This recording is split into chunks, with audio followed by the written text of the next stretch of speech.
Doktoruna soru rubrikasından mən Doktor Lalə sizin sualınızı cavablayacağım. Əziz doktorum, 1 yaşın altındakı uşaqlar nədən çox ağlayar?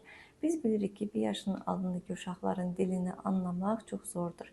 Çox zaman valideynlər bu suala cavab tapmaq üçün öz pediatrına, yəni takibdə olan uşaq həkiminə müraciət edirlər. Genelde müayinə etdiyimizdə uşaqlarda fiziksel olaraq hər hangi bir patoloji saptanmır. Yəni hər hangi bir infeksiyası yoxdur. Ancaq uşaqların ağlama səbəbləri nədən ola bilər? Bir, ən çox düşündüyümüz doymaması, yəni anne sütü alırsa bu uşaq doymaması səbəbindən ağlaya bilər. Bu zaman ekbesin, yəni simes verilir.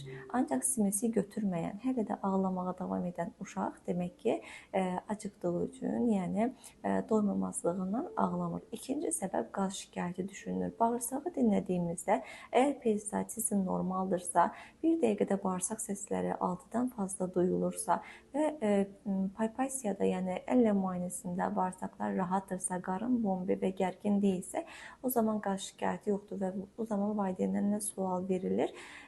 Uşaq gündə neçə dəfə və bir dəfədə nə qədər bağırsaq boşaltması yapır, yəni qaz çıxarır. Əgər qaz çıxarmada da bir sıxıntı yoxdursa, o zaman təmas sorulur. Gün ərzində hər ağladığında uşaq anne qucağına alınırmı? Əgər valideyn bundan imtina edirsə, yəni uşaq ağladığında onu fiziksel təmasdan məhrum edirsə, bu uşaqda aqressiya yaranır və ağlama səbəbi bir türlü sakinləşdirilmir və səbəbi də bilinmir. Dördüncü bir səbəb uşaqlarda 3 ayın altında dedik ki, ən çox qazdır. 3 ayla 6 ay arasında ən çox diş çıxardığı üçün damağının qaşınma başlamasıdır və bu ərəfələrdə uşaqda əli ilə ya sağ ya da sol qulağı sadəcə bir qulaq tərəfində qaşınma olur və biz çox vaxtı uşaqlarda, valideynlərdən soruşuruq, tək tərəfli qulaq qaşınması varmı?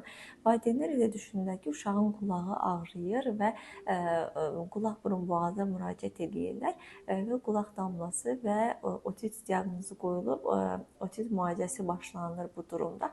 Amma çox yanlış bir yoldur, seçimdir. Çünki uşaqlarda diş çıxarma zamanı Yevstah borusu həm qulaq, həm ağız arasında bir əlaqə olduğundan qulaqda da qaşınma və eyni zamanda ağrı baş verə bilər. Ancaq bu durumda da heç bir tibbi müdaxilə gərəkdirmir. Sadəcə uşağın sakinliyini qorumaq gərəkdirir. Və yenə 1 yaşın altındakı ağlayan uşaqlarda göz təmasına diqqət edilir. Əgər uşaq ağladığı zaman anasının və ya yaxınında kim varsa onunla göz təması qurursa, yenə də bu fiziksel təmas istəyi olmasından qaynaqlanır.